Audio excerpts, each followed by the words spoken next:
This channel does not promote any violent, harmful, or illegal activities. All content provided by this channel is meant for an educational purpose only.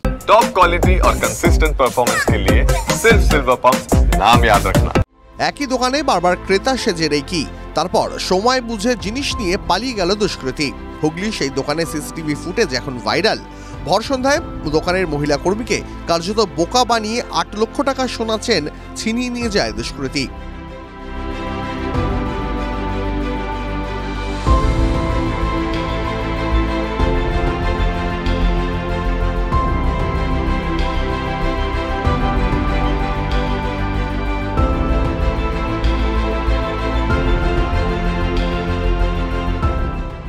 ফুটেজে দেখা যাচ্ছে কিভাবে গল্পের ছলে পুরো ঘটনাটা ঘটানো হয়।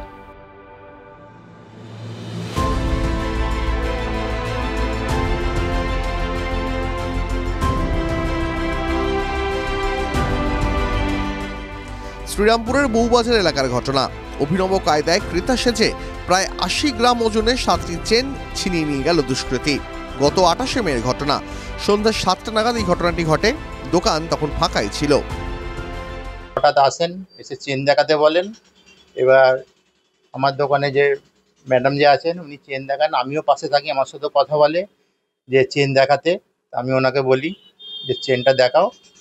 আমি জাস্ট পাশে একটা লকারে আর একটা মাল বার করছিলাম, আর ৯টি চেন একবারে ছিনে নিয়ে চলে যায়।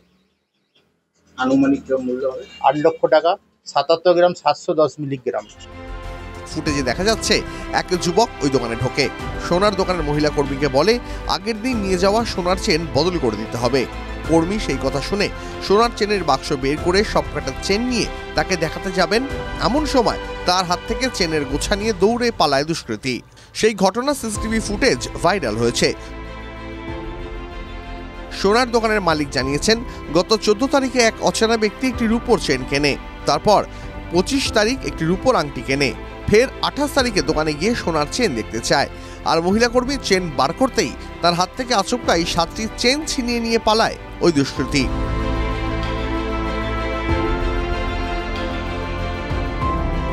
খবর দেওয়া হয়েছে চন্দননগর পুলিশে। ডিসিপি শ্রীরামপুর অর্ণব বিশ্বাস বলেন, তদন্ত চলছে। আশা করা হচ্ছে দ্রুতই দুষ্কৃতী ধরা পড়বে। আগেও ওই দুষ্কৃতী এই ধরনের ঘটনা ঘটিয়েছে বলে জানা যাচ্ছে। সিসি ক্যামেরায় তার মুখ স্পষ্ট দেখা যাচ্ছে। পুরো তদন্ত যে প্রক্রিয়া আছে সেটা ঠিক দিকেই চলছে। এর আগেও এই ঘটনা ঘটেছে, তো তাদের মুখের মিলও আমরা পেয়েছি যে সিসিটিভি ক্যামেরা দেখে। আমাদের উত্তরপাড়ায় এবং শ্রীরামপুর থানা দুটোরই যে ইনভেস্টিগেশন টিম আছে তারা লেগে রয়েছে। আশা করছি আমরা তাড়াতাড়ি ধরতে পারব। টিভি9 বাংলা ডিজিটাল।